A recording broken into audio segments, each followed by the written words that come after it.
There is no doubt that it is not just you that has suffered from repressive tactics coming from government agencies. We can all see that.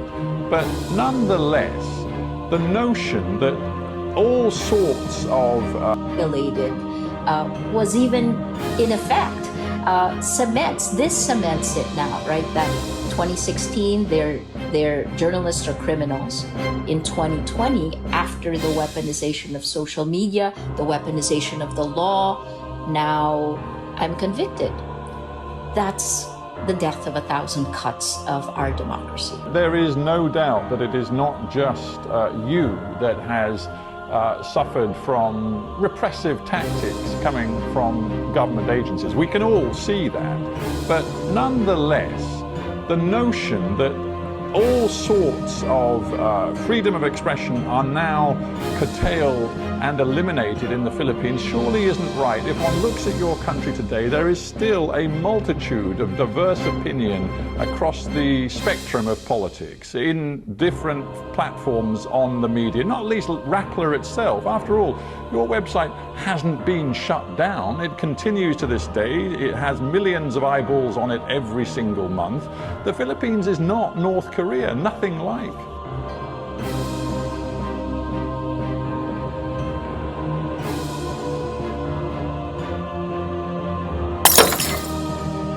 Maria Ressa, do you think the Filipino public care about your fate and indeed the fate of other journalists in your country? Because one looks at Duterte's approval ratings, they are consistently above 80% approval, the kind of figure that other leaders around the world could only dream about. And the Filipino public are well aware of what he's doing to the press.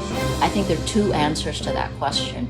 The first one is the kinds of the propaganda machine and how it uses technology to essentially use it as a behavioral modification system. And I can explain that more later. But the propaganda is exponential and it lifts.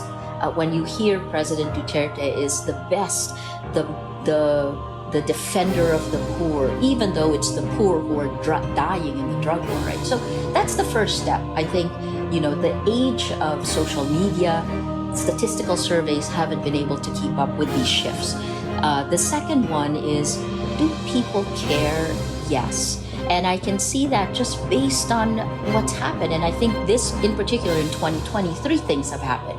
We've had a pandemic, the lockdown. We are just in our 14th week of a very security-driven, militaristic lockdown. It's a lockdown when President Duterte has told Filipinos to stay at home. And he told troops that if they come out, if we break quarantine, he told them to, and this is a direct quote, he said, shoot them dead. That did happen. Almost more than 60,000 people have been arrested during this time period. And because we're locked down, I think there's been more introspection.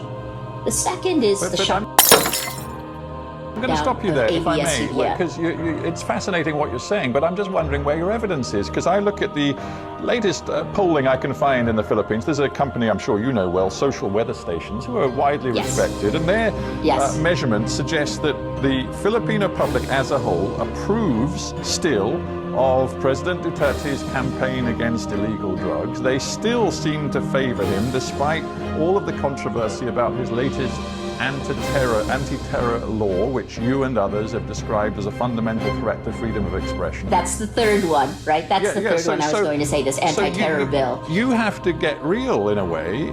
Everything you say about what Duterte is doing is not deterring a really big majority of Filipinos from giving him their backing. I think you have to look at the surveys and actually talk to the people who do the surveys. And the biggest question you have to ask them is, how do you count for fear? So before we went into lockdown, this was a question I asked all the time, because these surveys are done in the homes of people. They have their numbers, they know who they are, they're normally, their names are given by their village chiefs, the barangay captains.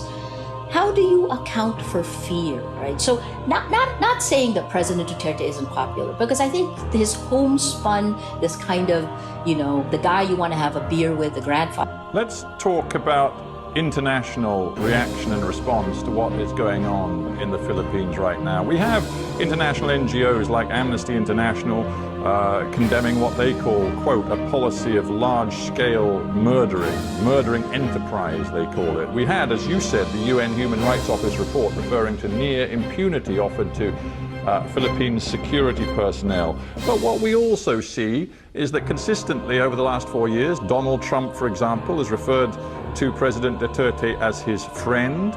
We see a very close relationship developing between Duterte and the Chinese government.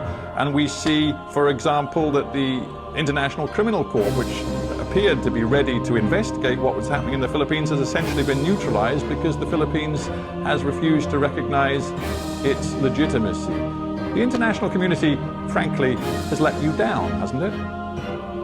I wouldn't say that. What I would say is that the Philippines is punching above its weight in terms of determining the geopolitical power balance. Well, you're making my point for me, that whatever the detail of difficulties, geostrategic difficulties in relationship between the United States and the Philippines, in the end there seems to be a sort of brotherhood feeling between Donald Trump and Rodrigo Duterte. And it's not surprising given that they are, you could argue, populists of a similar style. They have contempt for much of the media, which we've discussed. They both seem to see journalists, quote unquote, as enemies of the people. And they both, it is true to say, have found a way of communicating through social media, through using Twitter and Facebook platforms in a way that politically is extraordinarily successful. I would agree with you. And I think part of what's important, but let me first answer that question that you asked, which is, did it let me down? No, absolutely not. I understand the geopolitical power play at work here, but I think what you're seeing both in the Philippines and in the United States is very similar to what's happening in many democracies around the world, including in the UK. And this is the role of technology. Facebook is our internet in the Philippines. There's 71 million Filipinos. We spend the most time on the internet and on social media globally, and I think it's the 5th year running. That's Hootsuite, and We Are Social. That's their number. So what's happened is this kind of astroturfing of manufactured consensus, the manipulation of the public at mass scale using Facebook has happened here in the Philippines. You asked about the popularity of President Duterte. That's partly buoyed by a propaganda machine that we got clobbered for exposing in 2016. But Maria, I'm going to have to interrupt because that's so what you are suggesting is that democracy doesn't work anymore. If you are talking about, quote unquote, manipulated public opinion, as you've just done, then you're undermining and delegitimizing the notion that the people have a right to choose their governors. If you're saying that their opinions are somehow fake or false, where is democracy? That's exactly what I'm saying, that democracy is essentially dead. And part of what killed it are social media platforms that have become behavioral modification systems. If you look at what's happened all around the world, starting in 2017, studies have shown that cheap armies on social media are cutting down democracy, rolling it back. In 2017, it was in 27 countries. In 2018, that doubled. In 2019, it was up to 70 countries. And these are different research studies, right? But so this is problem dangerous we have territory. right now. This is, if I may say so, dangerous territory, because you're suggesting to me that President Duterte, in the end, is illegitimate and doesn't have a mandate, when patently, that's not what I'm saying. This man has an extraordinary mandate. That's not what I'm saying. What I'm saying is, first of all, he doesn't have an extraordinary mandate. He was one of 5 presidential candidates. He had, out of 61 or 62 million voters, he had 16 million votes. That's what elected President Duterte. That's okay. Of 5, he won the majority of the 5, right? But beyond that, what I am saying is that the new information ecosystem actually allows lies laced with anger and hate to spread faster than facts. When a lie is told 1 million times in today's age, when I am attacked 1 million times with criminal, it becomes a fact. And this is what's wrong, because if you don't have integrity of facts, you cannot have integrity of markets, and you certainly can't have integrity of elections. This is the problem with democracy.